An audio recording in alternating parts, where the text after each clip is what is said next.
As a responsible person with growing concerns for your privacy and personal liberty, you want to know where we're headed and what you can do about it. We ask the experts what you need to do to take prudent and responsible action to safeguard your family's wealth and well-being, and what basic first steps will help you to be aware and prepared. ReluctantPreppers.com. Welcome back, Reluctant Preppers. We're delighted to have a first-time guest with us tonight. Lynette Zhang is the Chief Market Analyst at ITM Trading. She's been with us, we've seen her interviewed on other channels, and we are delighted that she was able to join us here on Reluctant Preppers. She's here with us to talk about a lot of data-driven evidence for concerns of grave impact in the Maine economy, the financial systems, and how the risk translates down to the individual family and individual. Lynette, thank you so much for joining us for the first time here on Reluctant Preppers. I'm really excited about it, and again, I like your work very much. We've noticed you interviewed on a couple of other channels that are cooperative with us, and I was so impressed that I was reaching out to get you on the show at the same time that we made connection, and we're just delighted to get you on our schedule. One of the things that was so impressive when I had observed your interview, for example, on the SGT report with Sean Turnbull, was the methodical and thorough and many-faceted way that you examined and frankly exposed great and significant intrinsic risk that's present in many aspects of our financial system and our banking system and our sovereign debt position, and it really pulled the veil back. Again, I just have to say that coming from a public school background, even trying to read the newspaper a lot or watch the news a lot and try to stay informed, that kind of thing, I and most of the people that I know are just horribly unprepared to really understand what's truly going on in the world of finance. We stumble through life trying to follow the best advice we can get from the sources that are out there, and we make these decisions, and then wave after wave of calamity hits, whether it was the dot-com collapse or it was 2008 collapse and all these different things. We've tried as individuals to think, well, what can I do next time to prevent this kind of catastrophic loss to my family? And yet it seems there's just so little that the individual can do to influence these macro factors, and it seems that the system is set up not for the good of the common people, but for the good of some other powers that be. So if you could walk us through your significant research, what you think the major trends and factors are that people need to be aware of that they probably aren't hearing about from the most mainstream sources, but need to be in order to be aware and prepared. Although there is something that you said that I'd like to comment on. But first of all, my nickname here is Data Gal, because if I make a statement, I can back it up with what most people consider credible. And so that's how I've developed this, and that's what you see, because most people are visual learners.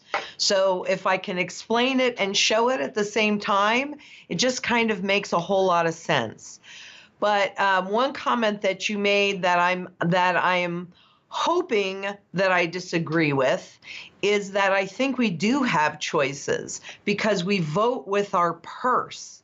And so it's important for the central banks and the governments that we don't understand what we're voting for, and that so that we move forward in a manner that supports their goals. And they actually call that perception management.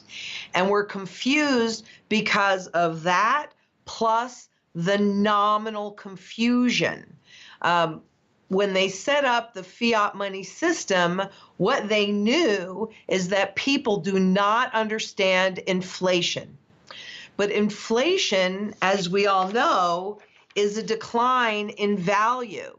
So once we went to a purely debt-based system, this is from the Federal Reserve. This is one of my very favorite websites. It's called, so if you Google it and you put in Federal Reserve Fred, you can pull this up.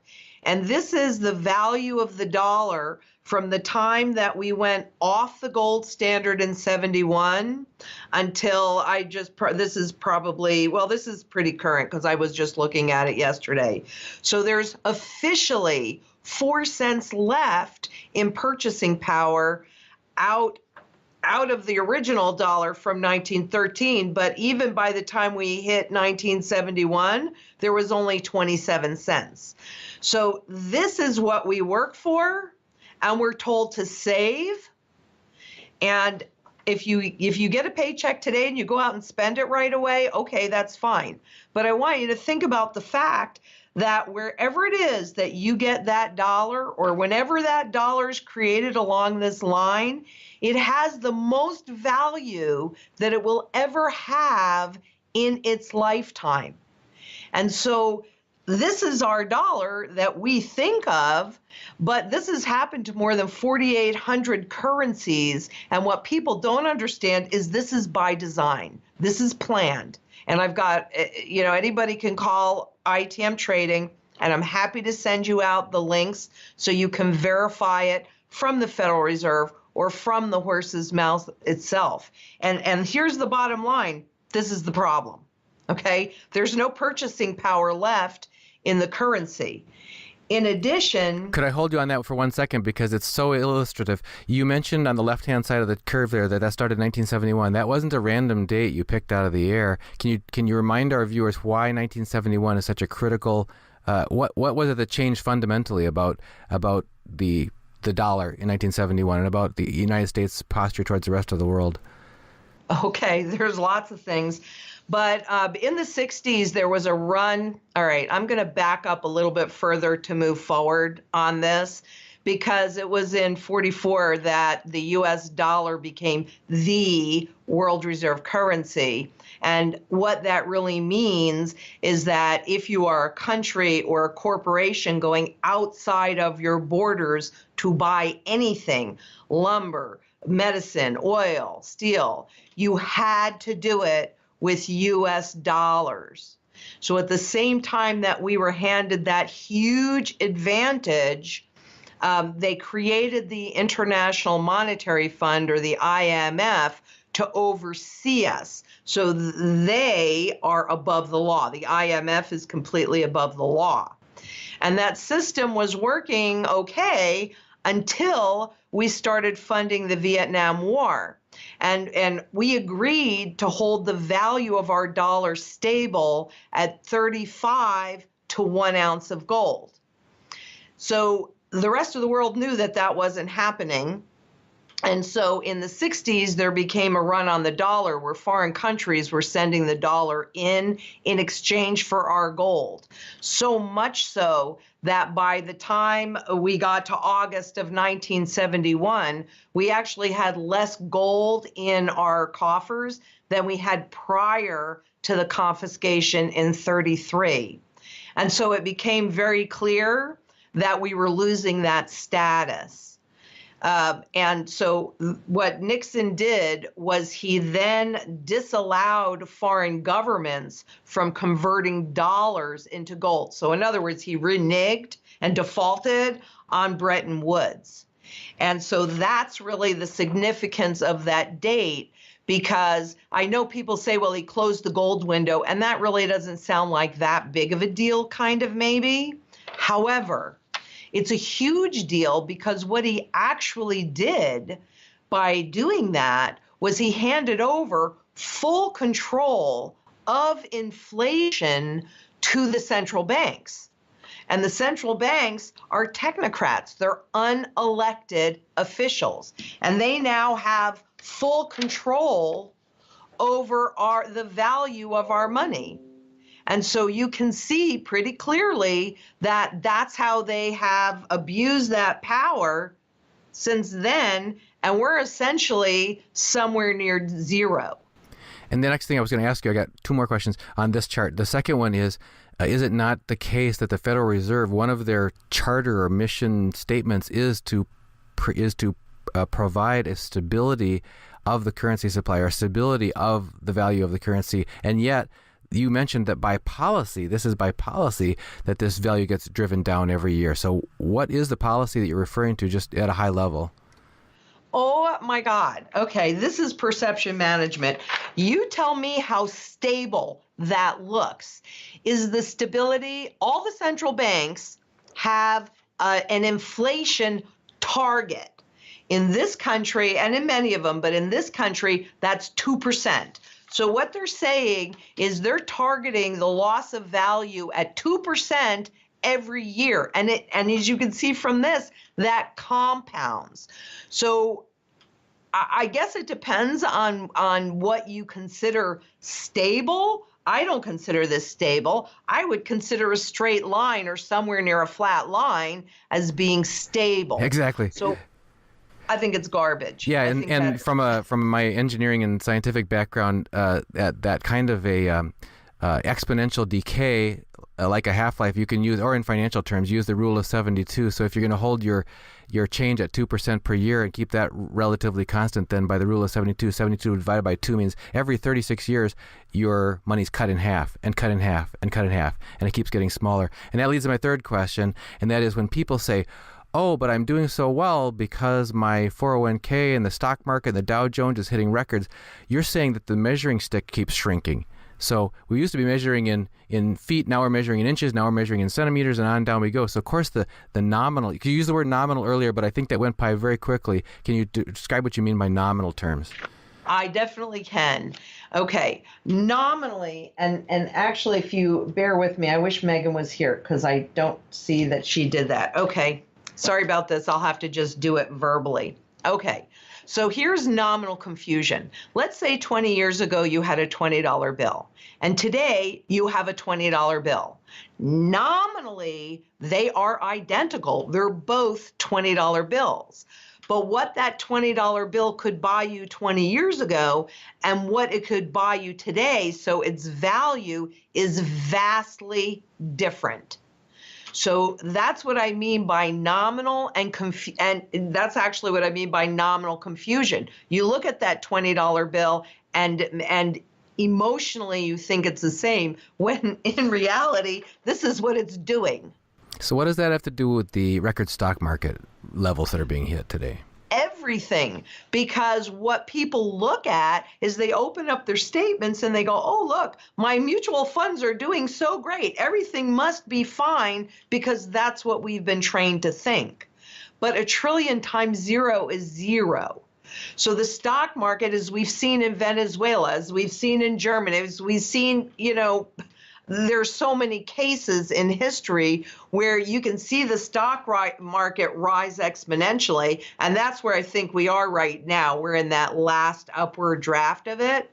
But if this is worth zero, if this will not buy you anything, then it doesn't matter. It's not relevant how high that stock market goes. 1 trillion times zero is still zero. Some people that may not be big stock owners might even say, well, at least my home value is going up. I see that the price of my home on Zillow is going up every year. Same problem? It's the same problem. And not only that, the reason why governments love inflation is because it enables an invisible tax on your work and your wealth. So in reality, the function of a house is to, generally speaking, is to have shelter over your head, provide that shelter. Well, that shelter has a value. I mean, when back in history have houses risen in nominal value at this speed, where people are thinking about it, think about back to 2007 and 8, the house would go up in nominal value and they were pulling that equity out and spending it on vacations, on doing this, on doing that. But you still always have to have a place to live. So what it does is it creates confusion. And in the case of 2007 and 8, it inspired people to spend that equity. And then, of course, the market crashed because it's severely overvalued. I mean, historically, you can go back and look at, well, what's the value in this long term? And in the case of real estate, you should be able to generate roughly 10% a year worth of income on that real estate. Well, as the prices go up, and so people see that and go, isn't this great? Well, you have to replace that. Let's say you sell that house. Truthfully, it's worth about this, but it's inflated to be about that. you're going to pay taxes unless you convert it into another piece of real estate right now. You're going to pay taxes on that inflation. So it's a tax on top of a tax. Did I explain that okay? Did that make sense? Sure. And if you could now carry us forward onto how that, you mentioned that with the currency unpegged from the real asset of gold, there was this transfer of power into these unelected bankers' hands and into these other, the IMF and so on. So what, if we take this now, I asked you to bring it down to the individual household level. If you could bring it back up to the big macro level again and tell us what is going on and the big picture with these debts that are being used to fuel the expansion of the money supply at that level.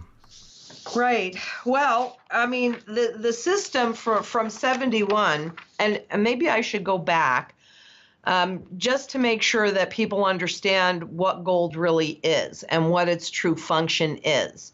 Because I can give you very few guarantees, but I can give you this one. At some point, every asset and every instrument goes to its true fundamental value. And that value is based upon the single most important function that asset or instrument performs for its creators or developers. So with gold, what they needed was a way to value labor and then store it for future use. And the goal was to have that money or that labor have the same level of value. So over the years, they tried a lot of different things, but only gold meets every criteria or most of the criteria to be a good money. Plus, it is labor-based. It takes labor and effort to pull gold out of the ground. So that was actually a very fair way to value labor for labor. Now, on a gold standard, though, governments like to borrow and spend. And so on a gold standard, we would know it if they were taxing us to spend more. And they didn't want our pushback. And so in 1913, they converted us to a fiat money standard. Now, the literal translation of fiat is by decree, but the bottom line is this is government-backed money, and its most important function is this inflation. This inflation, because it's about, we went to a full debt-based system, but they knew that people don't understand inflation, and they also know that people marry the legal money of the state. So in 1910, we had $1. In 1914, we had $1, but it was a completely different dollar because the one in 1910, a 20th of an ounce of gold backed a $1 bill. In 1914, a 20th of an ounce of gold backed $2.40. So that started the run. But in 1971, we went to a pure debt system. So from there forward, because what do banks know? They know debt and they know leverage. So in this system, money is created from debt. And this is, I just pulled this recently, but this is the key global central bank balance sheets. This is the crisis. You can see that here. And just in 2017, when they're saying how great everything is going and how they're going to take the wheels off their QE programs and all those kinds of things, tell me why they needed to add $2 trillion just through August of this year. It's garbage. The system is based upon never-ending compounding debt. And when they create those debts, that's how money is created in this system. New dollars, new euros, new yen, whatever. That's how it's created. And whoever creates them first, like we saw in here, okay? Well, the central banks create the dollars.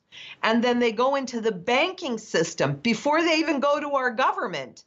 Our government, we're taxpayers are responsible for that debt, but our government has to buy the dollars from prime banks. It's not a direct transfer because, hey, we're paying the interest on it. So the banks get it first when it has the most value, then and corporations and then governments, and then you and I are somewhere down this food chain. But when they get those dollars, what do? They put them into the stock market, the bond market, the real estate market to keep everything floating up so that you don't realize this is the real trend and this is really what's happening.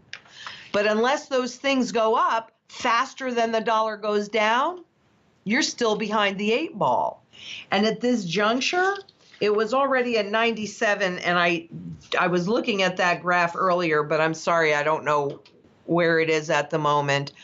But the level of debt that the banks have created, it was already in 97 when it no longer was economically stimulated. And what I mean by that, that's the monetary velocity. And what I mean by that is if you or I, let's say we just get out of college and we're living at home with our parents, so we don't have any bills, and we get our first job, okay, that means that everything we get is disposable income. And we decide that we want a car, but we don't want to save up for the whole car, so we save up just the down payment on the car, and then we go out, we take out a loan, we take on debt to fund the rest of the car. Well, okay, that means that debt stimulated my economy today. I'm going to pay it back tomorrow, but today it stimulated my economy. And the banks see that I'm making good payments and they go, wait, how about a credit card? And you go, well, sure, I'd like a credit card. And you get some of those. In the middle of the week, your friends call up and say, hey, let's go out for dinner. And you say, I already spent all my money. I don't have any money. I can't go to, I have credit cards. So taking on your debt, that debt today did indeed stimulate it. You wouldn't have been able to go to dinner without that debt, and you'll pay it back tomorrow. And then the bank says, boy, you're doing good with this debt. You're doing good with that debt. How about more debt? How about a mortgage? And you say, well, I'm really tired of living with my parents. So, okay, I'll go ahead and take on a mortgage. Well, all right. That again stimulated your economy today. But if your income does not keep pace with all of those new debts, at some point, all of your income or most of your income now goes to servicing the debts that you've already accumulated, which means that how are you going to stimulate your current economy? You see what I'm saying? Yeah, I was just chuckling to myself because you started the whole scenario with you've just graduated from college and moved in with your parents. The reason you moved in with your parents is because of all the student loan debt you didn't tell us about in the beginning. Well, that's true. But then I wouldn't have been able to get the loan on the car. This was back in the old days when it was $2,500, for a semester at college. At least that's what it was when I went. And I was going to a private college. Yeah, Pardon? that even underscores the principle further, though, is that we've become a culture that is basically addicted to debt. Debt is the facilitating vehicle that enables basically all the wheels to keep turning. Yeah. That's exactly right. That's exactly right. And so according to the Federal Reserve, the level of economic stimulation, the monetary velocity is worse than it was during the Depression in 33, because we run constant budget deficits. That's been true since, 71, once we made that shift, other than a few years when they changed the accounting rules during Clinton, but also in 97 with them realizing that we'd hit peak debt. That's when the derivatives came in, so the speculative derivatives. I should say derivatives have been around for a long time, but the speculative derivatives came on, and that was a function of being able now to even leverage that debt even more. So, and you saw what happened in 2007, 2008. That was a derivative implosion, and a derivative is just a big bet that's based upon the underlying stocks, bonds, real estate, or other derivative bets. So it's leverage upon leverage upon leverage upon. It's way worse than this because this is leveraged. Who knows? Who knows how many times? In some mutual funds, they admit to leveraging 1,000%. 1,000% leverage. And horizontally, how broad is the scope of this? It's not just the United States, right? We've had other guests on Globally. talking about all sovereign nations, not only on the fiat systems, but is this? It seems strange in a situation. Normally, you think simplistically, and I know for some of our viewers, this is like pretty elementary, but I'm sure there's plenty of newbies here that would appreciate this. Is normally when you first think about lending and borrowing, you think, okay, one person's a borrower, the other party's a lender, and there's this exchange, and then there's this promise to pay back. But how in the world is it that all the nations on earth could be borrowers? Everybody's a debtor. Who's holding the other side of that transaction? Well, you and me. It's the public that's holding the other side because we're the ones that are obligated to repay all of that debt. So so in that sense, you're saying that we have become, without our informed consent, or certainly without our informed consent, parties to this debt, right? We're like co-signers on this debt, with the drunken students out there taking on student loans, and it happens to be our government.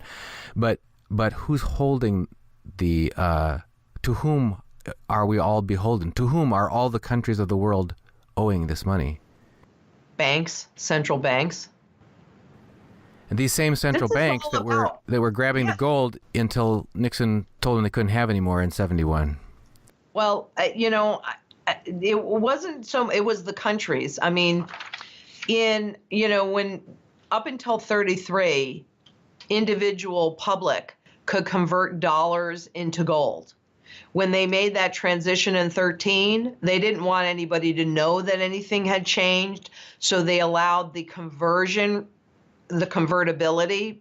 You and I could still convert our dollars into gold, but even as importantly, they allowed the barterability ratio to remain the same. So as they were really hyperinflating the currency in the system, the average income more than tripled.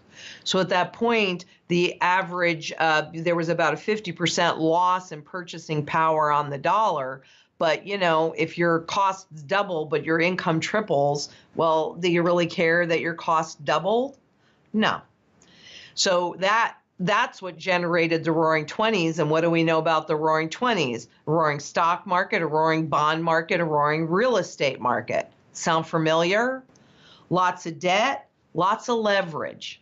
Then when they pulled the punch bowl away, and it was 28 when most of the insiders got out, those that knew what was going on, and they sold into the unsuspecting public, and then they pulled the margin, that credit, whatever you want to call it, the credit away from the public, and then we had the 1929 crash.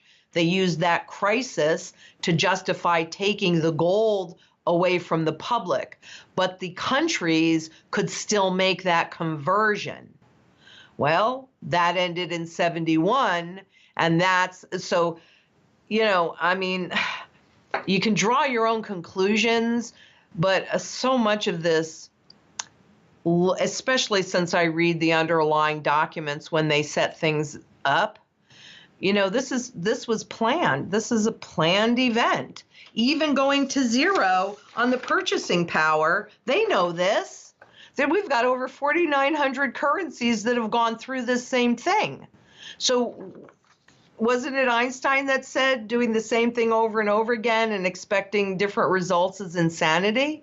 Well, they may be many things, but I don't think they're insane. I think they know exactly what they're doing. It sounds very shrewd, and the ordinary person has no idea that they're being set up. And I think it's Greg Mannarino has talked to us about the greatest wealth transfer in the history of mankind. I think even absolutely. I think Gold Silver talks about that as well. But it's that if that's where Gregory Mannarino talks about bet against the central banks, become your own central bank, bet against the debt, do what they do instead of doing what they want you to do. So exactly. I agree with them 100%. And so I always like to look at what the smartest guys in the room on any given topic are doing for themselves. And then if I can emulate that in some way, that's what I do. Period. End of discussion. Even if it costs me a little bit more, I would always rather be on that in that stable because I'm more likely to come out ahead. And central banks are buying gold like crazy. And 1%ers are also buying gold like crazy, but they're also buying the collectible coins, the rarities. And you can see that in the PCGS ultra rarities chart. And those coins start in the hundreds of thousands and millions of dollars for 1 ounce of gold. And unfortunately, this is not as organized as I would like it to be. I'm so sorry. That's all right. I interrupted you in your last chart. What was it you were going to show us about leveraged? Well, this is, I just pulled this the other day from the Office of the Comptroller of the Currency. These are speculative derivatives in the FDIC insured banking system. This down here, now I did not put this box in. So the OCC, Office of the Comptroller of the Currency, and they used to not have that in there. They just started doing that a couple of reports ago, but they report on derivatives in the system. This is where the derivative bets were that imploded the real estate market, right down here. So this is all legacy derivatives. These are all, well, coming up to 2008, these are all speculative derivatives which cannot settle because there's no market for them. They're either these are mostly over the counter, which means they're either bilateral between two parties or trilateral between three parties. So what do you think is going to happen to we know what happened when this one imploded. What do you think is going to happen when this one implodes?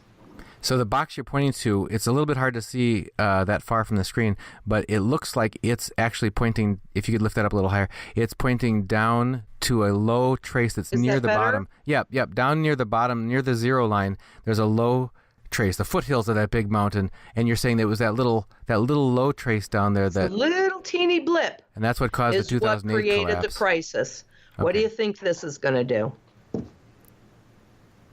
Well, it looks like it's an order of magnitude greater, and I imagine an order of magnitude greater calamity at least would come out of it. I mean, people who have been listening to our channels know that my wife and I had, after getting burnt in the dot-com bubble collapse, decided we weren't going to get burnt that bad again. So once our 401k started looking pretty decent again, reinflated, we shifted it off into what was considered a money market equivalent. It was called the reserve fund. And when the 2008 collapse happened, turns out the reserve fund got frozen because they were investing on the backside in Lehman Brothers, and Lehman Brothers went under. So our funds were locked up and tied up, and eventually we got back portions and portions and portions, but never all of it. So we've personally gotten ourselves scorched on that bottom curve on your chart there, and a lot of people lost their homes during that period as well. Exactly. That's the wealth transfer mechanism. Maybe you didn't have very much, but you bought a house with the variable rates or what have you, and you put your heart and soul and whatever you had into it, and then that transferred away from you.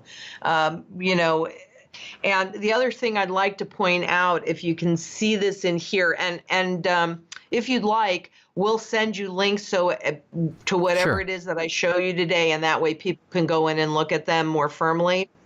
But these are the banks. I had just done a report, right? Citibank, Chase, and Goldman, their assets to derivative levels. And Goldman Sachs, which is the third one down, for every $1 in assets, they have $239 in bets against them, but that too is reported in notional and or nominal terms. So the reality is that, and they admit it, the IMF, the FDIC, everybody admits, the BIS, everybody admits that nobody really knows the true value at risk, the VAR. So these are the bets. And I had recently done a report, remember the bank stress test that came out in June. and they were showing the leverage ratios. And Morgan Stanley had a leverage ratio, I could be off a little bit, but I'll be pretty close, of 3.58%, which means, so that doesn't sound so bad actually, except what it really means is that if their assets drop 3.58%, they are insolvent. They're out of business. And the whole system is incestuously intertwined. So if Morgan Stanley were to go out, that's pretty much where Deutsche Bank is, and the IMF declares them the systemically most important bank on the planet because they're a universal global bank, which means that they are connected to every single financial institution on some level. So it doesn't matter where your wealth is, and it doesn't matter how risky or not risky their investments are. They're as risky as Deutsche Banks are, or as Morgan Stanley's are. Yeah, so it sounds like it's like the chain, the weakest link in the chain is what you're saying, is that these large, quote unquote, too big to fail banks, if any one of them, whichever one is the weakest, whichever one some kind of event might trigger to have that kind of a negative, go against them, it could pull the whole thing down. Well, it would pull the whole thing down. And it's not if something goes against them, how do they hold their wealth? They have stocks, they have bonds, they have real estate, they have derivatives. These markets must stay floating because they cannot afford a 4% drop in value, which is why we haven't seen a normal correction in these markets. These markets haven't even dropped 4%. They haven't actually even dropped 3% in quite some time because of this, because of all of that leverage. And it's really the derivatives. So for people who were brought up with a different value system to think you should live within your means, you should, not stick your neck out beyond where you can afford to, you should be able to sleep at night, that kind of thing. For people who want to reduce risk to their family and not be part of a negative side of a huge wealth transfer again, to not be wiped out by the first time this whole bubble that you're describing deflates, then what are options that people have for taking care of their family, for taking care of their own personal financial risk? Well, that's why I felt so connected with what you're doing, because I would definitely consider myself also a reluctant prepper. But the mantra is food, water, energy, security, barterability, wealth preservation, and community. And the barterability, any talent that you have or anything that's physical is absolutely barterable. But silver is universally barterable.